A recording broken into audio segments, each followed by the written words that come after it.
আসসালামু আলাইকুম দর্শক। আমার আজকের রেসিপি বুটের ডালের হালুয়া।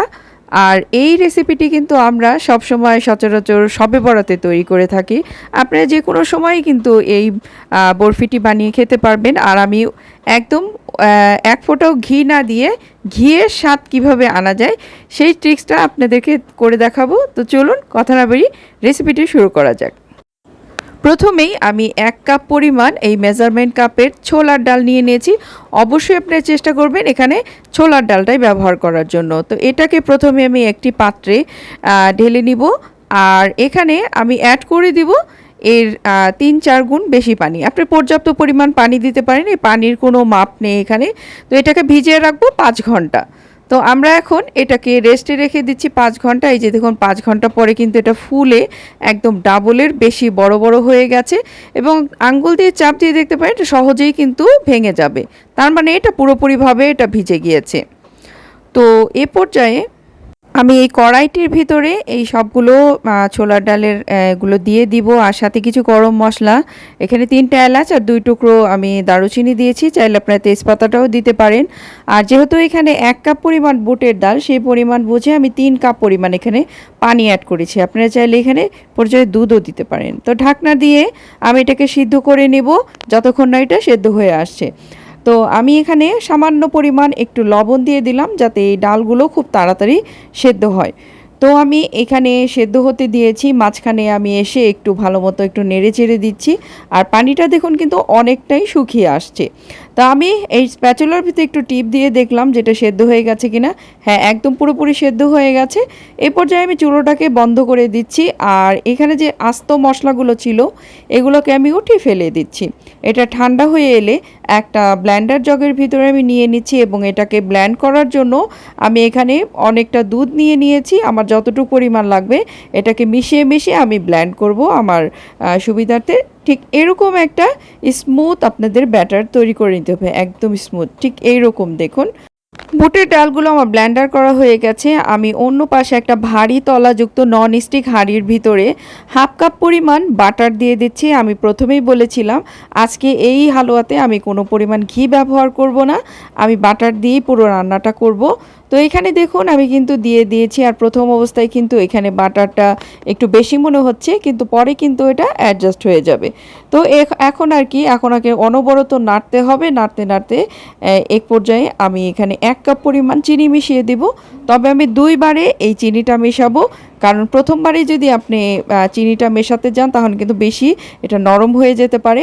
আর চিনির স্বাদটা আপনাদের নিজেদের ইচ্ছে মতো আপনারা দিতে পারেন। আমি 1 কাপের জন্য 1 কাপ চিনি এখানে ব্যবহার করছি। আর এটাকে আমি অনবরত নেড়ে নেড়ে এটাকে কিন্তু আমরা একটু হালুয়াটাকে টাইট করে নিয়ে আসতে হবে। আর খেয়াল রাখতে হবে এই হালুয়া বানাতে কিন্তু আমাদের হালুয়া টাইট হয়ে যাবে হাতের, তাও কিন্তু এখান থেকে সরা যাবে না। তো এ পর্যায়ে আমি সামান্য পরিমাণে একটু ফুড কালার দিলাম, এতে স্বাদের কোনো হেরফের হবে না, কালারের জন্য দিচ্ছি। আর এখন দিয়ে দিলাম এখানে 1/3 কাপের মতো গুঁড়ো দুধ। আর এই গুঁড়ো দুধটা দেওয়ার চেষ্টা করবেন, এতে কিন্তু হালুয়ার টেস্টটা কিন্তু দ্বিগুণ বেড়ে যায়।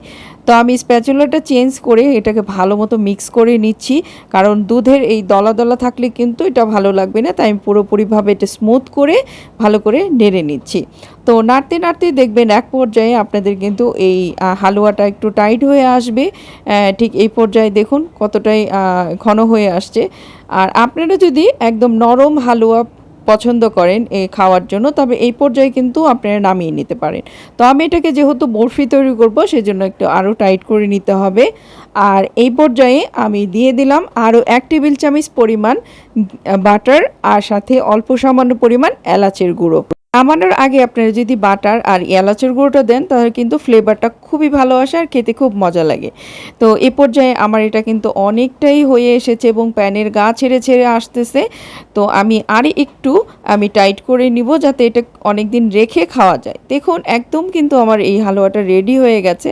আর স্প্যাচুলা দিয়ে আমি কেটে দেখাচ্ছি, এটা যদি একদম স্প্যাচুলাতে না লেগে এবং সেপারেট হয়ে যায় এইভাবে, তাহলে বুঝতে হবে যে আমাদের হালুয়াটা কিন্তু একদম রেডি হয়ে গেছে বরফি কাটার জন্য। আর আরেকটা পদ্ধতি আছে, আপনি হাতে নিয়ে এটা যদি অনেক গরম, তো আমি গোল করে দেখব যে এটা যদি গোল হয়ে একদম একটা গোল শেপ হয়ে যায়, হাতে না লাগে, তার মানে একদম আমার পারফেক্টলি হালুয়াটা তৈরি হয়ে গেছে।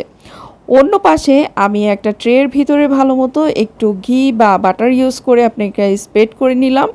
নেওয়ার পরে আমি সরাসরি হালুয়াগুলো এটার ভিতরে ঢেলে আমরা সুন্দর করে এটাকে প্লেন করে নিচ্ছি এবং বরফি কাটার জন্য আমরা এটাকে শেপ করে নিব ঠিক এইভাবে। এখন এ পর্যায়ে আমি কিছু কাঠবাদাম এবং এখানে ক্যাশু বাদামগুলো আছে সেই বাদামগুলো কুচি দিয়ে দিচ্ছি। আপনাদের রুচি অনুযায়ী যে কোনো বাদামের কুচি বা অন্যান্য আপনারা কিশমিশ দিয়েও কাটতে পারেন। তো আমি এখন এটাকে শেপ করে কেটে নিচ্ছি আমাদের সনাতন যে ডায়মন্ড কাট করে নেওয়া, যেটা আমরা ছোটোবেলাতেই দেখেছি, সেই কাটটাই আমি করে দেখাচ্ছি। আপনারা চাইলে ভিন্ন ভিন্ন এটাকে কাটেও কেটে নিতে পারবেন। তো আমি প্রথমে ডায়মন্ড শেপটাই দেখিয়ে নিচ্ছি, যেটা সহজ আমার কাছে মনে হয়েছে। তো আমি এটা কেটে নিচ্ছি। এরই মাঝে কিন্তু আমাদের এই যে হালুয়ার রাজা বুটের ডালের হালুয়া কিন্তু আমাদের তৈরি হয়ে গেছে। তো আশা করি আমার ভিডিওটি আপনাদের অনেক ভালো লেগেছে এবং উপকারে আসবে। এবং যারা আমার চ্যানেলের নতুন বন্ধু তারা কিন্তু আমার চ্যানেলটিকে অবশ্যই সাবস্ক্রাইব করে রাখবেন। এবং যারা আমার পেজ থেকে এই ভিডিওটি দেখছেন অবশ্যই আমার পেজটাকে একটা ফলো দিয়ে রাখবেন। তো দেখা হচ্ছে নেক্সট ভিডিওতে, সে পর্যন্ত আপনারা অনেক ভালো থাকবেন। আর এ পর্যায়ে আমি কিন্তু এই কুকি কাটার দিয়েও কয়েকটা শেপ করে নিচ্ছি। এই যে দেখুন, এরকম করে আপনারা আবার অনেক ধরনের ছাঁচও কিন্তু এখন পাওয়া যায়, সেই ছাঁচ দিয়েও কেটে নিতে পারবেন।